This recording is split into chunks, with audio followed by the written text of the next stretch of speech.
When I was about 13, I used to watch the 3 kids of some family friends while their parents went bowling on Wednesday nights. Oftentimes, this consisted of me showing up, feeding them dinner, and then putting them to bed and doing my homework. I'll just step right out and say, it was boring. This was about the same time that my fascination with computers started, so often I played around on their computer to pass time. One day, when messing around, I came across a game in their folder of discs called Warcraft 2. Little did I know that this discovery would change my view on video games permanently. After my first evening collecting resources, constructing bases, and amassing armies, I was hooked.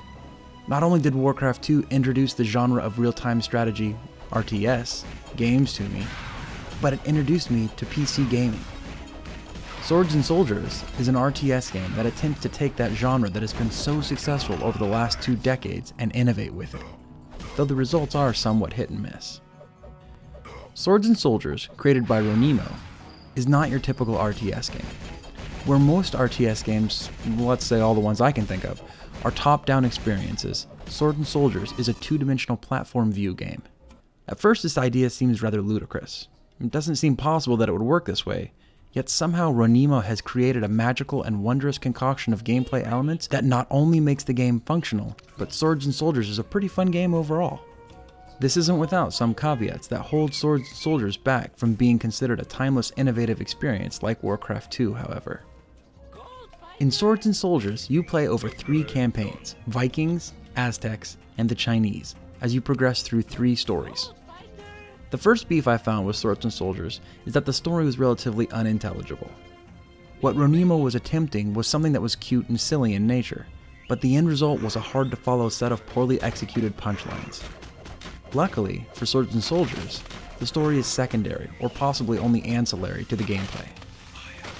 The gameplay for Swords and Soldiers is excellent, especially when you consider the fact that you are playing a 2-dimensional RTS game. For most levels, you're pinned against an enemy that is stationed to the far right of the screen, while you begin on the far left of the screen. You begin by having to create your basic unit that gathers resources, of which there's really only gold. As you amass a stockpile of gold, you can purchase the ability to build new troops or upgrades, or to use various abilities. Each type of unit has a different set of auto-attack abilities, which they perform on their own. In Swords and Soldiers, offensive units are auto-controlled, meaning that once they appear, they begin their trek to the enemy base, fighting anything in their path. At first this may seem like a poor mechanic, but each level is designed with this mechanic in mind, so it's well compensated for.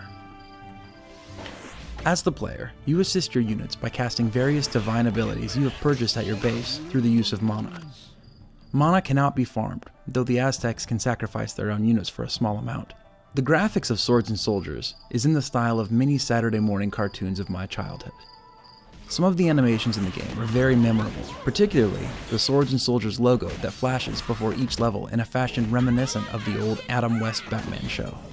Clearly, everything in this game is shooting for that light-hearted, cartoony feeling. The graphics are well within the tone they were attempting to set and are above par for modern Android games. Overall, Swords and Soldiers sets out to accomplish a major task.